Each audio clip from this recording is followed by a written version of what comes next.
নমস্কার, আপনারা দেখছেন রূপম টিভি। সামনে 2024-এর লোকসভা ভোটকে সামনে রেখে বিজেপি সমস্ত রকম প্রস্তুতি সেরে ফেলেছে। বিজেপি একটা প্রস্তুতি কালকের মধ্যেই করলো।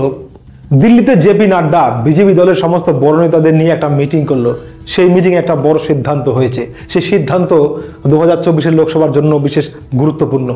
বিজেপিতে যারা বহু দিন ধরে করে আসছে বিজেপিটাকে, ধরুন আপনি 2010, 11, 12, 13, 14 এই সমস্ত সময় থেকে যারা বিজেপিটা করে আসছে, কোনো কারণবশত তারা বসে রয়েছে, তারা নেই বিজেপিতে। এখন যারা ক্ষমতায় রয়েছে, যারা পদে রয়েছে, তাদের সঙ্গে তাদের মত পার্থক্য রয়েছে, কিংবা যারা নতুন পদে রয়েছে পুরানদের কথা ভুলে গেছে।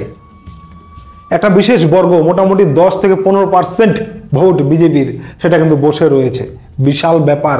2024-এর লোকসভায় এই যে বসে থাকা পার্সেন্টগুলো, হয়তো লোকসভায় আপনি ভোট পেয়ে যাবেন, কিন্তু পরবর্তী বিধানসভা এবং পৌরসভা এবং পঞ্চায়েতের ক্ষেত্রে কিন্তু এই সমস্ত এই যে 10 থেকে 15% ভোট বিজেপির একদম কোর কমিটির ভোট, সেগুলো কিন্তু বসে রয়েছে রাগ করে। যারা নতুন ক্ষমতায় এসেছে তারা তাদের সম্মান দিচ্ছে না, তারা কিন্তু বসে রয়েছে। এবার সিদ্ধান্ত হয়ে গেল দিল্লিতে।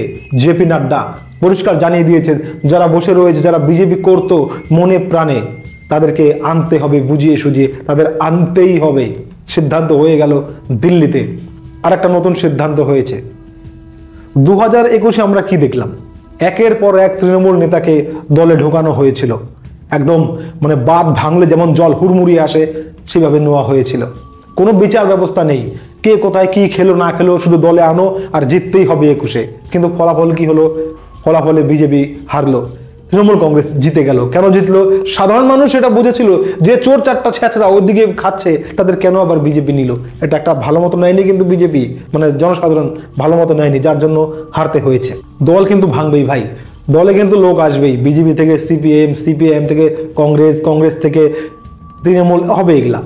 তো যাই হোক, বিজেপি একটা সিদ্ধান্ত নিয়েছে 2024-এ বিজেপিও তৃণমূলের নেতাদের নেবে, সিপিআইএম এর নেতাদের নেবে।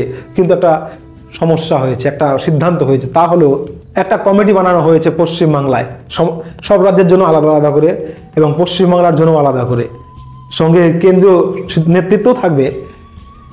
সেই কমিটি সিদ্ধান্ত করবে যে অমুককে, রামকে, নগেনকে, খগেনকে নেওয়া যাবে কি না, তার রেকর্ড কেমন, তৃণমূলে সে কি করেছে, তার প্রতি কোনো বিক্ষোভ আছে কিনা জনগণের, সে কত টাকা খেয়েছে, মেরেছে, ধরেছে, এগুলো দেখে তারপরে সিদ্ধান্ত নেওয়া হবে যে তাকে দলে নেওয়া হবে কিনা। তো বড় কথা, মুদ্রা কথা, 2024 ভোটকে সামনে রেখে বিজেপি দুটো সিদ্ধান্ত নিয়েছে।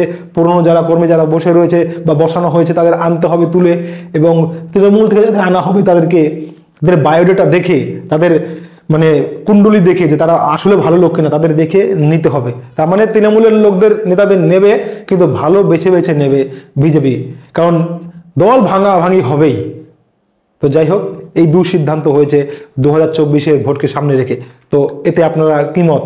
আপনাদের মনের কথাগুলো কমেন্টে লিখবেন। আপনাদের উৎসাহ না পেলে আমাদের ভিডিও বানাতে দুর্বলতা লাগে। তো যাই হোক, খবর ভালো লাগলে সাবস্ক্রাইব, লাইক, শেয়ার অবশ্যই করবেন। জয় হিন্দ।